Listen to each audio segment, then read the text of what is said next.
പുതിയ വീഡിയോയിലേക്ക് എല്ലാവർക്കും സ്വാഗതം. ഇന്നത്തെ വീഡിയോയിൽ എക്സലിൽ ഏറ്റവും കൂടുതൽ ആൾക്കാർ ഉപയോഗിക്കുന്ന VLOOKUP ഫംഗ്ഷൻ വെറും 6 മിനിറ്റ് കൊണ്ട് പഠിക്കാം. VLOOKUP ഫംഗ്ഷൻ എന്തിനാണ് ഉപയോഗിക്കുന്നതെന്ന് പറയാം. ഒരു ടേബിളിലെ ആദ്യത്തെ കോളത്തിൽ നിന്നും നമ്മൾ പറയുന്ന വാല്യൂ കണ്ടെത്തിയ ശേഷം അതേ വരിയിലെ മറ്റുള്ള കോളത്തിൽ നിന്നും നമുക്ക് ആവശ്യമുള്ള വാല്യൂ എടുക്കാനായിട്ടാണ് VLOOKUP ഫംഗ്ഷൻ നമ്മൾ ഉപയോഗിക്കുന്നത്.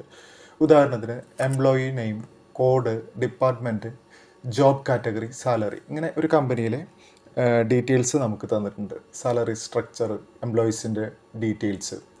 അപ്പോൾ അതിൽ നമ്മളിപ്പോൾ എംപ്ലോയി നെയിം, അതുപോലെ തന്നെ ഡിപ്പാർട്ട്മെൻറ്റ്, സാലറി, ഇത് നമുക്ക് കണ്ടുപിടിക്കണം. ഇപ്പോൾ എംപ്ലോയി നെയിം കൊടുത്തു കഴിഞ്ഞാൽ ഡിപ്പാർട്ട്മെൻറ്റും സാലറിയും നമുക്ക് കണ്ടുപിടിക്കണം എന്നിരിക്കട്ടെ.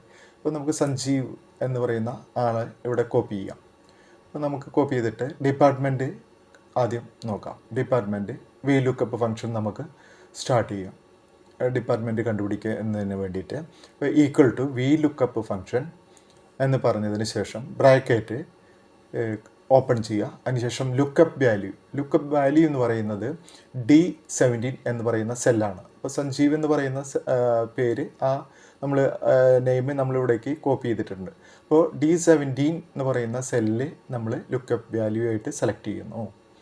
ഓക്കെ, അത് സെലക്ട് ചെയ്യുക, കോമ ഇട്ട് കൊടുക്കുക. ടേബിൾ അറേ എന്ന് പറയുന്നത് എംപ്ലോയി നെയിം മുതൽ മൊത്തം സെലക്ട് ചെയ്യുക, അതാണ് table array. Column index number നമുക്ക് വേണ്ടത് ഡിപ്പാർട്ട്മെൻ്റ് ആണ്. ഡിപ്പാർട്ട്മെൻറ്റ് മൂന്നാമത്തെ കോളത്തിൽ നിന്നാണ് നമ്മൾ സെലക്ട് ചെയ്ത് കൊടുത്തങ്ങോട്ട് മൂന്നാമത്തെ കോളം. അപ്പം 3 എന്നുള്ളത് ടൈപ്പ് ചെയ്ത് കൊടുക്കുക. അതിനുശേഷം എക്സാക്റ്റ് മാച്ചിന് വേണ്ടിയിട്ട് നമ്മൾ ഫോൾസ് സെലക്ട് ചെയ്യുക, ബ്രാക്കറ്റ് ക്ലോസ് ചെയ്യുക. ഇപ്പോൾ കണ്ട സെയിൽസ്, സഞ്ജീവ് എന്ന് പറയുന്നത് സെയിൽസ് ഡിപ്പാർട്ട്മെൻ്റ് ആണ്. അതുപോലെ തന്നെ സഞ്ജീവിൻ്റെ സാലറി നമുക്കിതുപോലെ കണ്ടുപിടിക്കാം. Equal to VLOOKUP bracket start ചെയ്യുക, ലുക്കപ്പ് വാല്യൂ സഞ്ജീവ് തന്നെ നമ്മുടെ D17 എന്ന് പറയുന്ന സെൽ തന്നെ സെലക്ട് ചെയ്ത് കൊടുക്കുക. ടേബിൾ അറേ നേരത്തെ പോലെ ടേബിൾ അറേ ഫുള്ളായിട്ട് സെലക്ട് ചെയ്യുക. നമ്മുടെ ഡാറ്റ ഫുള്ളായിട്ട് സെലക്ട് ചെയ്തു, കോമേറ്റ് എടുത്തു. ഇനി നമുക്ക് സാലറി 5ാമത്തെ കോളത്തിലാണ് സാലറി ഉള്ളത്. 1 2 3 4 5, 5ാമത്തെ കോളം 5 എന്ന് ടൈപ്പ് ചെയ്ത് കൊടുത്തു. എക്സാക്ട് മാച്ചിന് വേണ്ടിയിട്ട് ഫോൾസ് സെലക്ട് ചെയ്തു, ബ്രാക്കറ്റ് ക്ലോസ് ചെയ്തു.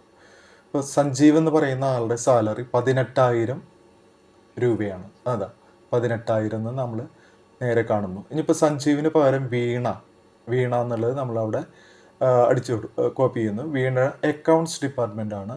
സാലറി 25,000 ആണ്. അതുപോലെ നമുക്ക് വേറൊരാളുടെ പേര് അവിടെ അടിച്ചു കൊടുക്കാം. വീണയ്ക്ക് പകരമായിട്ട് നമുക്ക്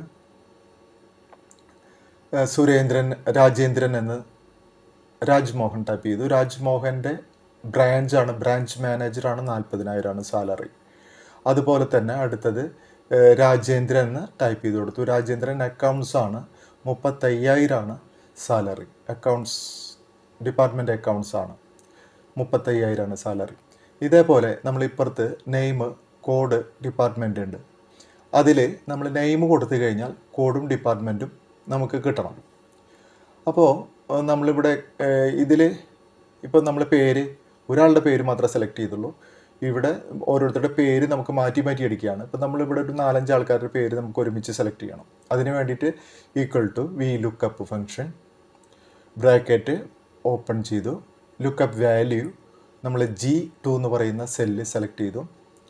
ടേബിൾ അറേ നേരത്തെ പോലെ തന്നെ എംപ്ലോയി നെയിം മുതൽ മൊത്തം സെലക്ട് ചെയ്യുകയാണ്. ഇനി കോളം ഇൻഡെക്സ് നമ്പർ, കോഡാണ് വേണ്ടത്. കോഡ് നമ്മൾ സെലക്ട് ചെയ്ത് കൊടുക്കുന്നുണ്ട്. എംപ്ലോയി നെയിം കഴിഞ്ഞ് കോഡ് 2ാമത്തെ കോളാണ്. എക്സാക്ട് മാച്ചിന് വേണ്ടിയിട്ട് ഫോൾസ് സെലക്ട് ചെയ്ത് ബ്രാക്കറ്റ് ക്ലോസ് ചെയ്തു. 10,002 ആണ് രാജേന്ദ്രൻ്റെ എംപ്ലോയി കോഡ്. ഓക്കെ, ഇനി അടുത്തത് നമുക്ക് ഇതിൽ ഇപ്പോൾ രാജേന്ദ്രൻ എന്നുള്ളത് ഇപ്പോൾ അടുത്തേക്കൊക്കെ നമ്മൾ അടുത്ത പേരുകളൊക്കെ കോപ്പി ചെയ്തിട്ട് ഈ സെല്ലിനെ ഇങ്ങോട്ട് കോപ്പി ചെയ്യുമ്പോൾ കോളം മാറാതിരിക്കാൻ വേണ്ടിയിട്ട് അതുപോലെ തന്നെ ടേബിൾ അറേയും സെലക്ഷൻ മാറാതിരിക്കാൻ വേണ്ടിയിട്ട് നമ്മൾ $സൈൻ കൊടുക്കും. $സൈൻ എന്തിനാണെന്ന് വെച്ച് കഴിഞ്ഞാൽ ഒരു സെൽ റെഫറൻസിൻ്റെ മുന്നിൽ $സൈൻ ഇട്ട് കൊടുത്തു കഴിഞ്ഞാൽ അത് കോൺസ്റ്റൻ്റ് ആയിട്ട് നിൽക്കും, മാറില്ല. ഇപ്പം G2 എന്ന് പറയുന്നതിൻ്റെ ജിയുടെ മുന്നിൽ നമ്മൾ $സൈൻ ഇട്ട് കൊടുക്കുകയാണ്. കാരണം ജി എന്ന് പറയുന്ന കോളം മാറരുത്, പക്ഷേ റോ മാറണം. റോ 2, 3, 4 എന്നുള്ളത് മാറി മാറി വരണം നമുക്ക്. അപ്പോൾ ജിയുടെ മുന്നിൽ $സൈൻ ഇട്ട് കൊടുക്കുന്നു. അടുത്തത് A1ൻ്റെ മൊത്തം $സൈൻ ഇട്ട് കൊടുക്കുന്നു. അതിന് F4 സെലക്ട് ചെയ്താൽ മതി. F4 പ്രസ് ചെയ്യുക. അടുത്തത് E12 വരെ നമ്മൾ സെലക്ട് ചെയ്തേക്കണം. അതിൻ്റെ ഫ്രണ്ടിൽ വെച്ചിട്ട് എന്ത് ചെയ്യുക, $സൈൻ ഇട്ട് കൊടുക്കുക. അപ്പോൾ എല്ലാം $സൈൻ സെലക്ട് ചെയ്തു. ഇനി ഇത് നമ്മൾ ഇപ്പുറത്തേക്ക് കോപ്പി ചെയ്യുക ഡിപ്പാർട്ട്മെൻറ്റ് കിട്ടാൻ വേണ്ടിയിട്ട്. ഇപ്പോൾ ഡിപ്പാർട്ട്മെൻറ്റ് അവിടെ കോഡിൻ്റെ നമ്പർ തന്നെയാണ് വന്നിരിക്കുന്നത്, കാരണം നമ്മുടെ കോളൻ നമ്പർ മാറിയിട്ടില്ല. കോഡ് ഡിപ്പാർട്ട്മെൻറ്റ് വരുന്നത് മൂന്നാമത്തെ കോളാണ്. അപ്പോൾ നമ്മൾ 3 അവിടെ സെലക്ട് ചെയ്ത് കഴിഞ്ഞാൽ അക്കൗണ്ട്സ് വന്നു. ഇനി നമ്മളിതെല്ലാം കൂടി സെലക്ട് ചെയ്തിട്ട് റോ സെലക്ട് ചെയ്തിട്ട് എക്സൽ ഫിൽ ഹാൻഡ് ഉപയോഗിച്ച് താഴത്തേക്ക് വലിച്ചു കഴിഞ്ഞാൽ എല്ലാം കറക്റ്റായി. നോക്കൂ കറക്റ്റായിട്ട് കിട്ടി നമുക്ക്. ഇപ്പോൾ ഓരോരുത്തരുടെയും കോഡ് ജമാലുദ്ദീൻ്റെ കോഡ് 1003 സെയിൽസ് ഡിപ്പാർട്ട്മെൻറ്റാണ്. അതുപോലെ തന്നെ സെന്തിലിൻ്റെ കോഡ് 1004 പർച്ചേസാണ്. ജയപ്രകാശ് 1005 എംപ്ലോയി കോഡ്, അക്കൗണ്ട്സ് ഡിപ്പാർട്ട്മെൻറ്റാണ്. അപ്പോൾ ഇത് എല്ലാവർക്കും മനസ്സിലായിട്ടുണ്ടാവുമെന്ന് വിചാരിക്കുന്നു. എല്ലാവരും വീഡിയോ ഒന്ന് ലൈക്ക് ചെയ്യുക, ഷെയർ ചെയ്യുക. ചാനൽ ആദ്യമായിട്ടാണ് കാണുന്നതെങ്കിൽ ഒന്ന് സബ്സ്ക്രൈബ് ചെയ്തോളൂ. എല്ലാവർക്കും വീഡിയോ ഇഷ്ടപ്പെട്ടിട്ടുണ്ടാവുമെന്ന് വിചാരിക്കുന്നു. ഓക്കെ, അടുത്ത വീഡിയോയിൽ കാണാം. Goodbye.